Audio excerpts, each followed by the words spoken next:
Bueno, fiscal Jorge Cáceres Olivera, ¿qué tal? Buen día, gracias por estar aquí en Buen Día Norte. Muy buenos días a ustedes, gracias por la invitación antes que nada. Bueno, le preguntábamos fuera de micrófono si están cayendo todas las facturas, el cuerpo está pasando factura de toda la tensión vivida en los días previos y en el día mismo del veredicto. Sí, a ver, creo que todavía nosotros no terminamos de caer en lo que es el logro del día sábado. Obviamente el cuerpo pasa factura, ya venía pasando factura en las audiencias. Inclusive ayer estaba hablando con Sonia Valenzuela, que es la subsecretaria de Género y Diversidad. Me dice, me agarré una gripe terrible. Le digo, bueno, sí, uno se empieza a bajar el nivel de estrés y bueno, te suelen pasar estas circunstancias.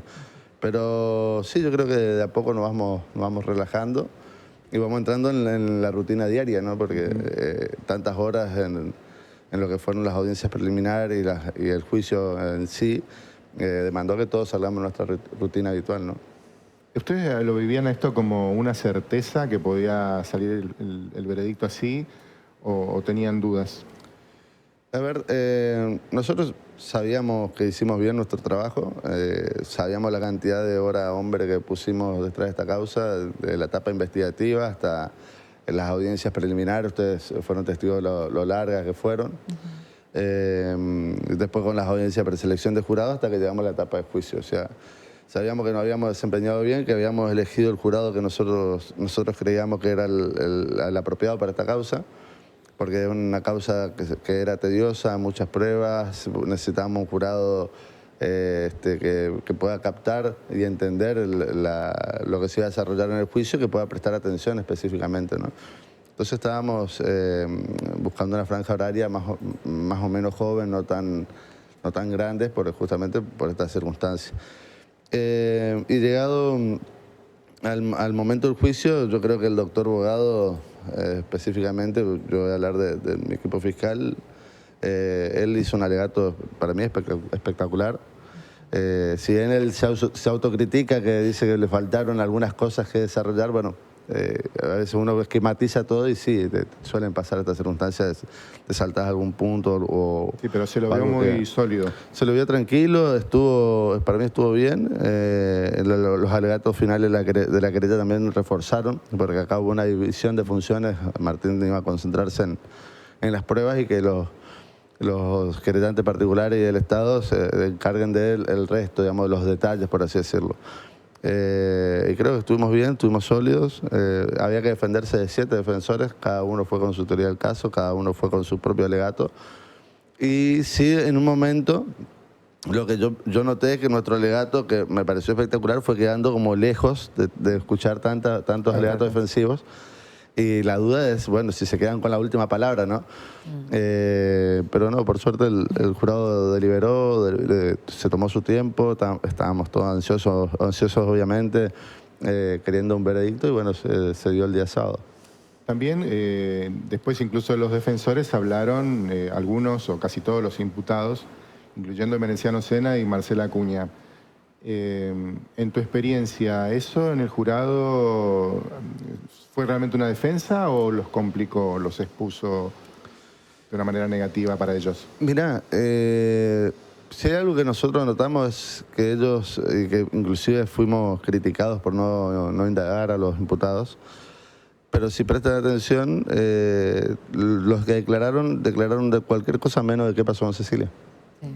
Entonces, si realmente había una intención de esclarecer el tema, que era lo que ellos mismos planteaban, es más, Marcela Acuña en un momento me intimó a que suba a indagarle, que le haga las preguntas que yo le quisiera realizar. Nunca hablaron de Cecilia, siempre hablaban de que se haga cargo el responsable. Así que nosotros optamos como estrategia defensiva de no indagarlos, no hacerle preguntas, porque sabíamos que iban a seguir mintiendo y no había necesidad de crear o reforzar una historia que ellos habían inventado para lograr su impunidad. ¿Crees que si César hubiera hecho lo que prácticamente le pedía ahí desde el estrado Marcela, que hablara, si él hablaba y se hacía cargo de todo, si él decía yo fui, mis padres no sabían nada, ¿podría haberlos salvado, entre comillas? Yo creo que la situación no iba a cambiar. Es más, si hacemos memoria en los primeros momentos de la investigación, César nos manda a llamar a nosotros a la comisaría tercera. Un día estaba el doctor Gómez todavía, era cerca de las 11, 12 de la noche. Concurrimos, el equipo fiscal con la defensora oficial y César, inclusive en ese momento manifestó extraoficialmente que quería hablar con Marcela Acuña y que ella iba a saber qué pasó con Cecilia, que él desconocía, que no tenía conocimiento de qué hicieron con ella. ¿Fue la única vez que soltó palabra, digamos, fuera de la primera declaración antes de ser detenido? Es la única vez que hizo esa manifestación. Cuando quisimos tomarle formalmente una declaración de diputado, bueno, ahí se negó a manifestar esta situación. Y era una época donde todos se tiraban la pelota entre todos, salvo en Menenciano. En Menenciano siempre el buen samaritano que la vio de lejos y cayó en la volteada, básicamente. No entiendo. ¿Y César qué quería? ¿Que la lleven a Marcela Acuña junto con él para hablar de lo que pasó? Pedía eso. A cambio de él declarar y decir lo que sabía, pedía entrevistarse con Marcela. Y nosotros en ese momento le prohibimos el contacto entre los tres. Y bueno, quedó así esa situación. Él no declaró tampoco. Y bueno, que proseguimos, digamos, como veníamos con la investigación. En aquel momento, perdón, Leila, en esa declaración que es antes de la detención, la que presta César Sena en la comisaría tercera, ¿qué es lo que pasó adentro? ¿En qué consistió ese incidente? ¿En qué momento irrumpe Marcela Acuña? ¿Qué es lo que hace? ¿Entró con otra gente? ¿Qué pasó ahí adentro? Bueno, hay varias situaciones que las vi después por las cámaras, ¿no? Porque estaba yo en una sala de audiencia. César había terminado de declarar. Cuando él declara, él manifiesta que la ve a Cecilia salir o sea, discutieron, la ve salir de la casa y que estaban dentro de la casa Fabiana González y Marcela Acuña. Cuando él menciona a Fabiana, y dice, bueno, inclusive Fabiana va hasta la vereda y mira para dónde se va y va como caminando en dirección hacia Castelli con sus cosas. En eso el personal policial me dice, Fabiana está afuera. Está con la manifestación, le digo, bueno, vamos a hacerla pasar y vamos a ver qué nos dice Fabiana de esta situación. Y evidentemente, después advertimos en los celulares, Fabiana le escribía a Marcela diciéndole básicamente qué digo, ¿no? Y en estas circunstancias es que Marcela ingresa e irrumpe en la comisaría y quería impedir que se le tome declaración testimonial. Decía que habían secuestrado a una compañera y ella lo dice en cámara y ahí es que se dan vueltas. Pero era para impedir que ella hable y entre en contradicción con lo que había dicho César. Exactamente. Después ella manda la testimonial de César, le manda a Fabiana Obregón, le dice, memorícense bien lo que dijo César porque vamos a decir que estabas nervioso y que no te acordabas los detalles. Qué tremendo. Y cuando usted lo vio entrar ese día a César, era un día, nosotros siempre decimos, era un día caluroso, todos de manga corta, y él llega con la chomba hasta el cuello, pullover, suéter, eso, teniendo en cuenta que usted ya había visto en las fotos que circularon, todo eso, usted ahí, como él no era diputado, no le podía pedir nada, solamente que declare, digamos. Él declaró y nosotros le pedimos, como no era imputado, si accedía a que se examine médicamente. Él había dicho que sí. Y en el medio de esto que había irrumpido Marcela, cuando se entera que lo íbamos a llevar a sanidad, ahí ella se negó. ¿Y qué peso tiene no saber cómo fue el crimen, ¿no? Porque eso es algo que, hablando días atrás con Gloria, ella nos decía, yo sé que la mataron, lo que no sé es cómo, y mi cabeza se imagina o se llena de un montón de escenarios que son peores incluso, pero ¿qué peso tiene no haber determinado eso o que César no haya declarado cómo fue? Bueno, eso dificultó obviamente la investigación. La mayoría de los casos nosotros tenemos de hechos violentos, vos tenés el cuerpo, tenés el arma homicida, podés asumir o inferir con qué elemento se utilizó, si fue un elemento contundente, punzocortante, un arma de fuego, y ahí podés determinar una causa posible de muerte. En este caso no teníamos cuerpo, entonces no teníamos cuerpo, fue en un espacio sobreseguro, o sea, dentro del inmueble, en una habitación, en el fondo de la casa, sin testigos. Yo creo que los únicos que nos pueden decir qué pasó realmente con Cecilia son hoy los tres condenados. Volviendo a aquel momento que yo creo que empieza a ser como un punto de quiebre, donde va César Sena y le toman declaración en la comisaría tercera. ¿Sentiste que por ahí estaba el caso, por ahí estaba la historia y la explicación de por qué no estaba Cecilia? Yo te soy sincero, en primera oportunidad pensé que César no tenía nada que ver en esto, que él en realidad estaba protegiendo a los padres. Pensé que era una situación más de un problema de los padres a de él. O sea, además lo veías como un chico tranquilo, o sea, no tenía un perfil de una persona agresiva, por lo menos en primera instancia, ¿no? Y es lo que se ve también en las imágenes, en los videos. Pero después cuando empezamos a reconstruir que el celular de Cecilia andaba con César hasta días después del supuesto viaje, ahí antes, que fue ese mismo día, eso fue un jueves a la tarde-noche, nos llega, por suerte, de forma rapidísima el informe de Meta, en donde nos informa que el celular de Cecilia se seguía reportando hasta el día lunes o martes, que fue que Gloria hace la denuncia porque deja de recibir mensaje el teléfono de Cecilia. Y ese reporte tiraba que era Santa María de Oro 1460. Así que ahí fue el inicio de esto. De decir, bueno, acá evidentemente mintieron en sus testimoniales, vamos a allanar y vamos a ver con qué nos encontramos. ¿Existe alguna posibilidad de que no la haya matado César o de que la haya matado César pero con la ayuda de Marcela y o Emerenciano? Todo es posible, obviamente esas circunstancias no las podemos inferir, no tenemos elementos para sospechar eso. Muchos, vos caminabas por la calle y muchos dicen, doctor, para mí fueron Marcela y César. Para mí, Emerenciano capaz colaboró en qué sé yo, pasarle un cuchillo, pasarle esto, pero lo que fueron realmente los autores materiales fueron Marcela y César. Eso no lo vamos a saber. Nosotros esbozamos una teoría del caso en base a las pruebas que teníamos, las evidencias que teníamos. Y el jurado entendió que coincidía con nuestra postura y bueno, hoy tenemos un veredicto de culpabilidad. Y quedó claro, y además el jurado lo toma como verdad, que Emerenciano no fue alguien que no supo hasta mucho después. No, Emerenciano era una persona que estaba al tanto de todo lo que pasaba. Inclusive lo dijeron los testigos de su propio movimiento dentro de la audiencia del juicio, dentro de la sala, los que vinieron a poner, testigos de ellos encima. Dijeron que no pasaba nada sin que Emerenciano se entere. Y Emerenciano y Marcela principalmente también. ¿Por qué crees que no habló César? Que creo que es el que más claro tuvo siempre que no tenía posibilidades de salvarse de la prisión perpetua. Y el declarar o no declarar es un derecho que tiene cada uno ante una acusación. Entiendo yo que fue una estrategia defensiva, posiblemente, de que no se abstenga de declarar en todo momento. Y veremos ahora, después de las audiencias y cesuras, si yo tengo entendido que los medios van a querer ir a entrevistarse con los detenidos, si se le brinda la posibilidad de ingresar y si realmente quiere decir qué fue lo que pasó. ¿Él va a tener otra oportunidad de hablar?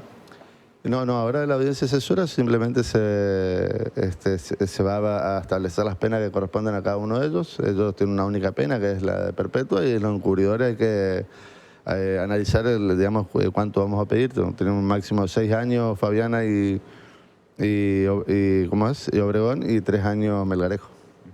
¿Y se va a poder hablar con ellos? Entonces, ¿los medios van a poder hablar con ellos? Yo tengo entendido, por lo que me vienen informando, es que van a pedir, ya esto ya va a depender de la ejecución penal, van a pedir poder ingresar al centro de detención para lograr entrevista con los detenidos. Bien. Ahí que ya depende del juez de ejecución si autoriza o no. Bien, y llegado el día del veredicto, o bueno, mejor dicho, el viernes, cuando se pasa hasta el día sábado y demás, ¿qué expectativa tenía el equipo fiscal con esa situación que se dio? Sabíamos que estábamos dentro del rango horario. Ellos habrán arrancado el viernes prácticamente a las 3 de la tarde a deliberar. Ellos no pueden estar más de 12 horas deliberando, o en la sala de audiencia, digamos, por una cuestión humanitaria, la persona necesita uno descansar. Se le había consultado si querían seguir y decidieron pasar al día siguiente. Por lo normal, una deliberación lleva entre 3, 4, creo que la más larga fueron 9 horas, 9, 10 horas acá en el Chaco, en un juicio anterior. Y sabíamos que tenían que analizar la situación de 7 personas, o sea que estábamos dentro de un margen horario aceptable, más allá que la ansiedad de todos nosotros, decía, queremos que esto ya se termine, pero era comprensible todas las situaciones, lo largo que fueron las audiencias, el cansancio que se venía trayendo. Uno quería que el jurado delibere tranquilo, pero a su vez estaba en toda la ansiedad y la expectativa de la sociedad y de todas las partes de saber cómo iba a terminar esto. Este caso, bueno, es muy particular por las características y la importancia, el impacto, pero usted, en cuanto a comparar, esperar un fallo que está al salir por parte de un juez técnico y esperar un veredicto de un jurado, ¿cuál es ¿qué es lo que le produce? ¿Cuál es la diferencia que nota? ¿Qué pasa ahí por su cabeza, digamos? Bueno, en ese momento? por lo general los fallos, bueno, salvo causa de cámara, yo generalmente no hago debate en cámara, los fallos nos notifican por sistema, o sea, yo sé que son las 12 del mediodía, Claro, ingreso y lo veo, no tengo esa ansiedad de ese momento. Okay. Y acá era así, bueno, cuándo será el momento y no saberlo, porque no es que como un fallo con un juez técnico te dice, bueno, a las 12 del mediodía se dará lectura de la sentencia. Acá podía salir a cualquier hora. Y tal es así que pensábamos que iba a prorrogarse para el día lunes. Martín Bogado aquí dijo que él lo esperó con mucha tranquilidad. ¿En tu caso fue así o el ritmo cardíaco se aceleró cuando entró el jurado y se empezaba a proceder a la lectura del veredicto? No, yo creo que estábamos todos ansiosos. En eso no voy a coincidir con Martín, estábamos todos ansiosos. Obviamente, esto no es un partido de fútbol, o sea, no podíamos estar gritando y saltando, pero creo que internamente todos estábamos desbordados, cansados.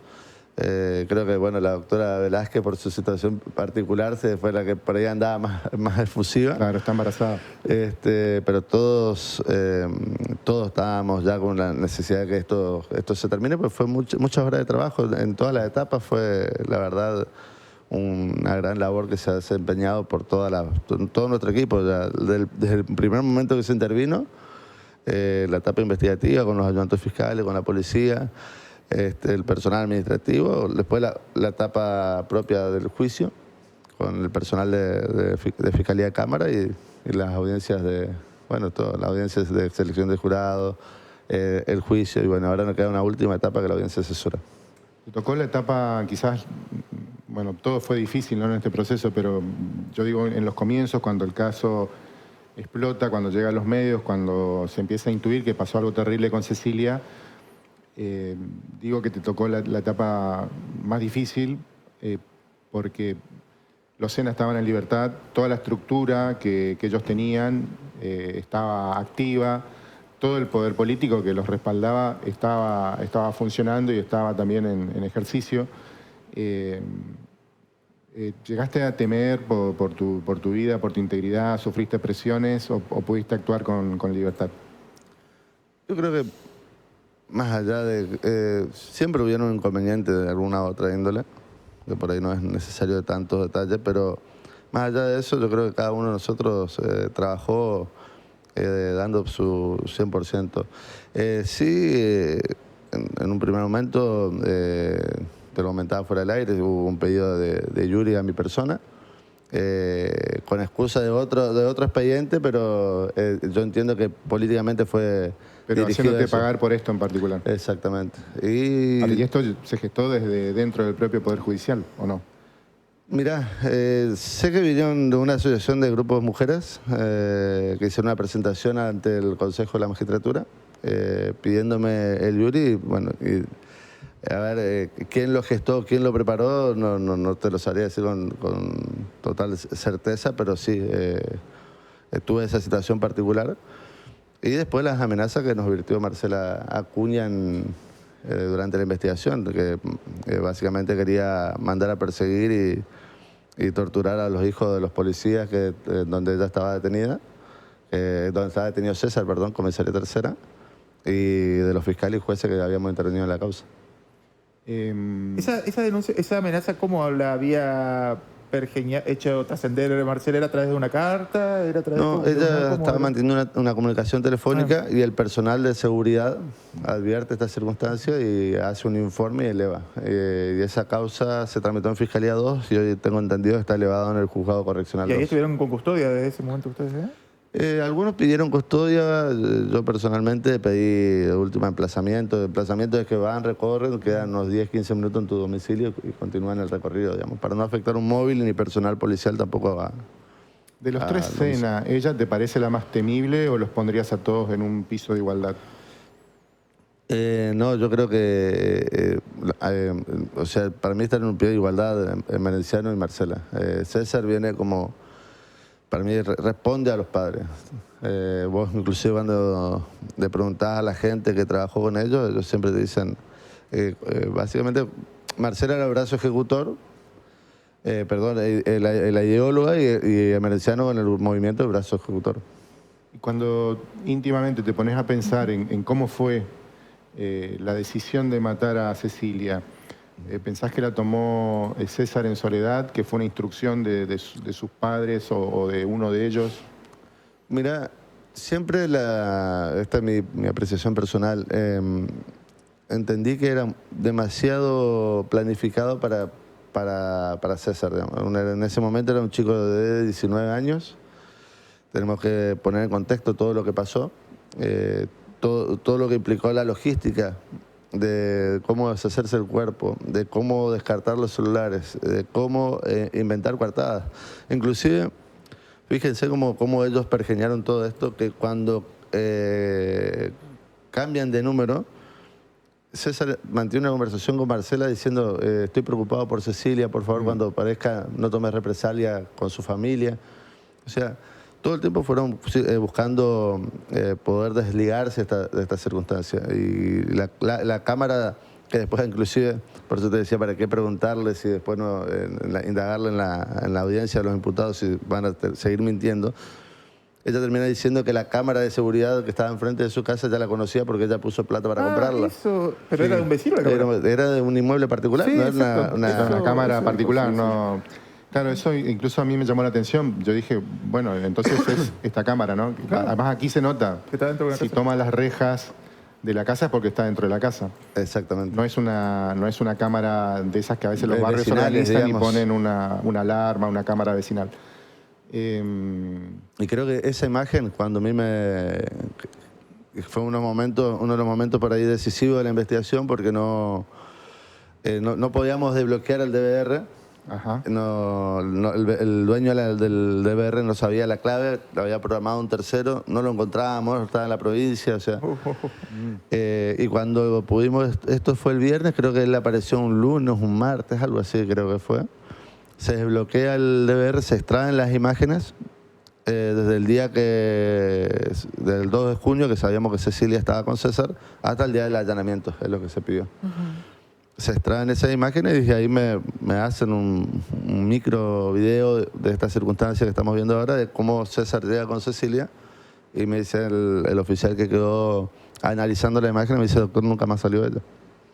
Sí se veía la camioneta de César salir con la caja llena de bolsas, una especie de bulto, no se puede determinar qué hay ahí. Y a ello con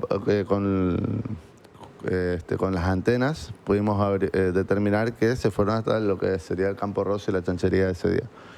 Y ahí es donde salimos a hacer el segundo allanamiento. ¿Sin este video se hubiera podido llegar a un veredicto de culpabilidad? Yo creo que iba a ser muy difícil primero seguir las líneas investigativas que nosotros seguimos. Para mí eso fue determinante y es una imagen impactante también. De decir, bueno, acá tengo una prueba material de que ingresó y nunca más salió. No una inferencia o Sí. tengo que empezar a... o que quede la duda en el jurado de si realmente esta chica entró o no en esa casa. Esa prueba es trascendental. Esa, y encontrar justo a los restos óseos humanos pertenecientes a una sola persona adulta, el dije Cecilia, te unió a todos los cabos, digamos. Esta cuestión del viaje al sur de Cecilia convencida de que estaba por viajar a Ushuaia, ¿se llegó a comprobar si fue solo un invento de César o si Marcela también le hablaba de esta cuestión, de esta historia a Cecilia? Ella en los mensajes, en algunos mensajes, fíjate vos, dice, César me contó que mi suegra quiere o mi suegra quiere, y otras cosas, y otras veces dice, a mí mi suegra me dijo que tenemos tal cosa. que vamos a ir a tal lugar, que la promesa remunerativa Porque era evidentemente tanto. la historia del viaje era una emboscada. Lo que no se puede saber es si la emboscada era solo de César o también de Marcela, pero por lo que decís, sí, la propia En los Marcela. mensajes se entiende que ella tuvo una conversación con Marcela y de esa conversación surgió el viaje. Lo que mucha gente dice es, aquellos que defienden la teoría de que los padres no tuvieron tanta participación en la planificación del crimen, ¿sí? En todo el operativo posterior de desaparecer los restos de Cecilia, no la iban a matar en la casa. Digamos, podrían haberla llevado a otro lugar o encargarle el crimen a alguno de sus secuaces. ¿A vos cómo te calza eso de que la hayan matado en la casa? Yo creo que hay que a veces remontarse a la situación concreta, históricamente donde estábamos. Era un grupo de personas que se movían con total impunidad, que se creían dueños de todo. Inclusive tenía un barrio con el nombre de Menenciano, en el cual él te decía quién salía y quién entraba y a qué hora salía y a qué hora entrabas. Yo creo que ese fue un grave error de ellos, el nivel de impunidad, que creían que nadie los iba a tocar, que nadie los iba a investigar, que nadie los iba a meter presos. Y ese exceso de confianza fue lo que les llevó a tomar decisiones erróneas. Bueno, siempre lo mencionábamos, ¿no? Que hasta en episodios menores, no sé, hacían una marcha y se molestaban con un periodista, le rompían el teléfono, lo golpeaban y no pasaba nada.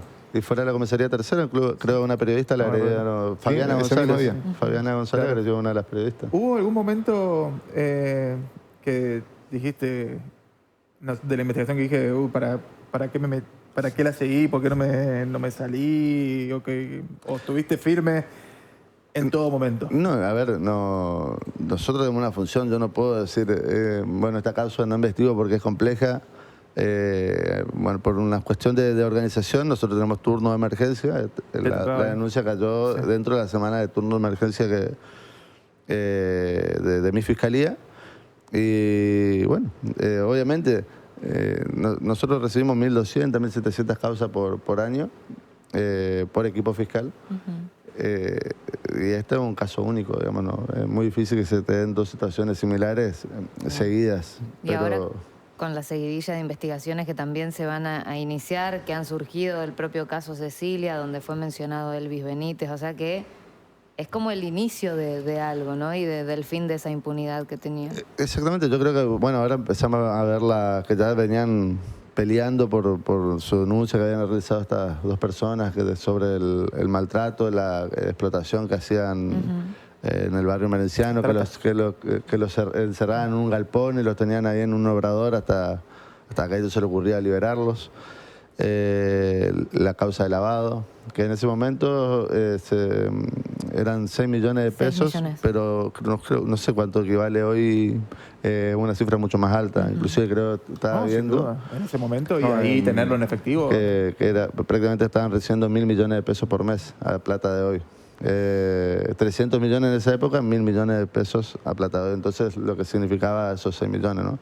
Tenerlo en efectivo sin poder justificarlo, se originó otra nueva causa contra ellos y que hoy están imputados. Bueno, eso también, ¿no? Se derrumba todo ese relato, esa autobiografía de Menenciano diciendo que era como un benefactor que había luchado por mejorar la vida de mucha gente, pero la vida que más cambiaron fue la de ellos mismos, ¿no? Con todo ese flujo de recursos que les permitió tener un patrimonio impresionante. Incluso el campo de Locena, bueno, en su momento es entregado por el Estado para un proyecto colectivo y termina siendo propiedad privada. Exactamente.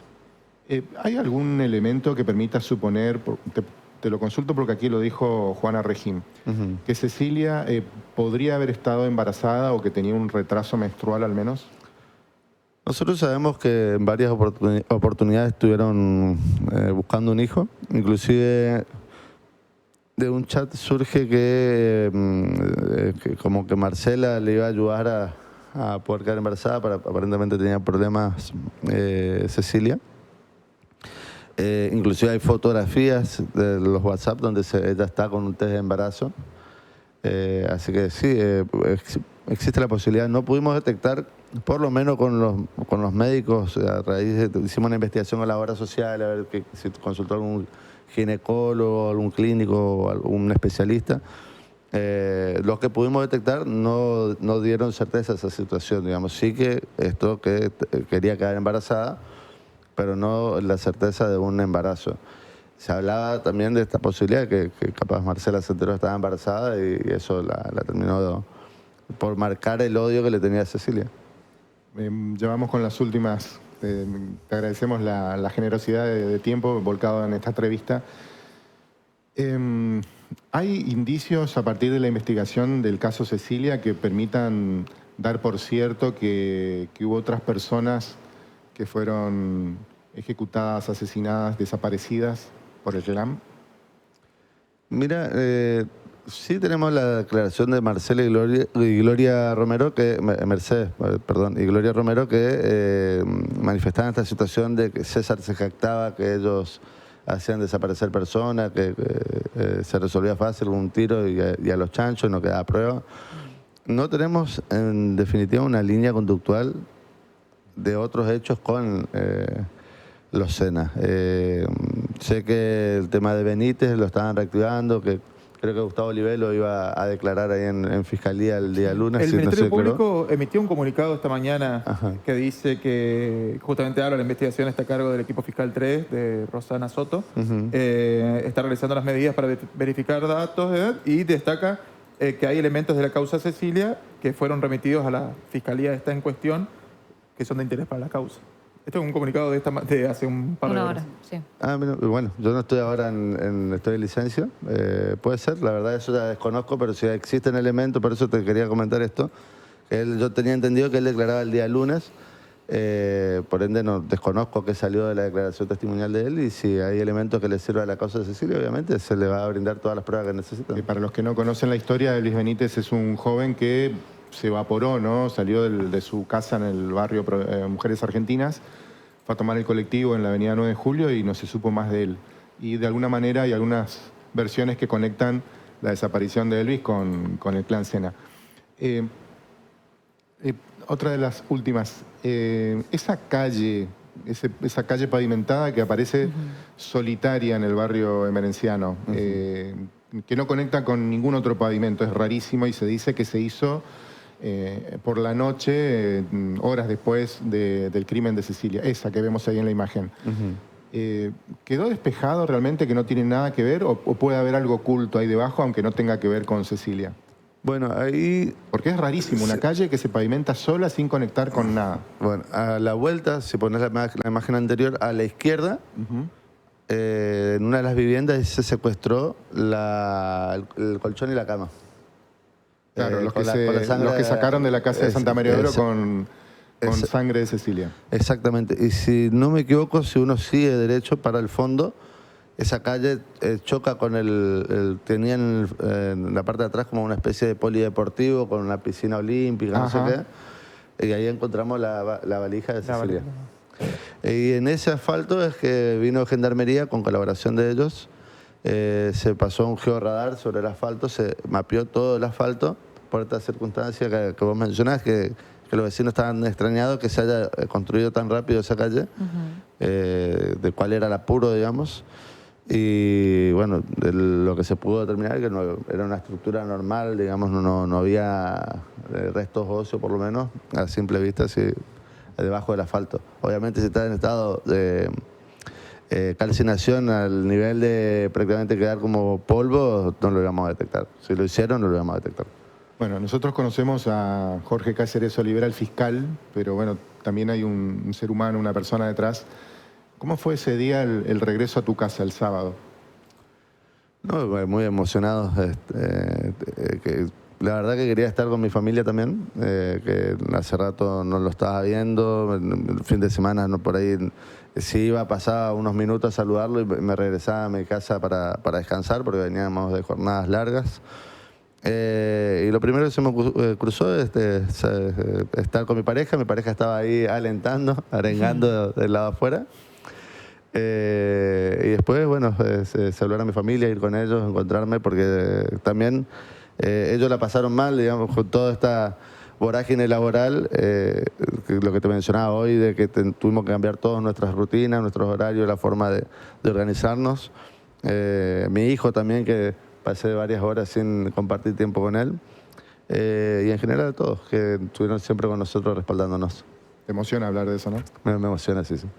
Bueno, la verdad, todo lo que hemos leído en estos días y sobre todo en esa transmisión especial que hicimos del juicio el sábado, son mensajes en general desde todo el país, incluso desde el exterior, de felicitación, de orgullo, bueno, incluso de sorpresa, ¿no? Por la solidez de esta investigación, de este trabajo, de la labor de la justicia, pero principalmente de ustedes que tuvieron que llevar adelante la investigación. Así que transmitimos eso, Jorge, felicitaciones, y yo creo que todos los ciudadanos básicamente lo que tenemos es un sentimiento de mucho agradecimiento. Muchas gracias a ustedes. Como lo dijimos en varias oportunidades, era un compromiso que habíamos asumido con las familias de Cecilia, un compromiso que habíamos asumido con la sociedad y bueno, la gratificación del deber cumplido. Bueno, muchas gracias. Jorge Gracias a Cáceres ustedes. Olivera, fiscal del caso Cecilia.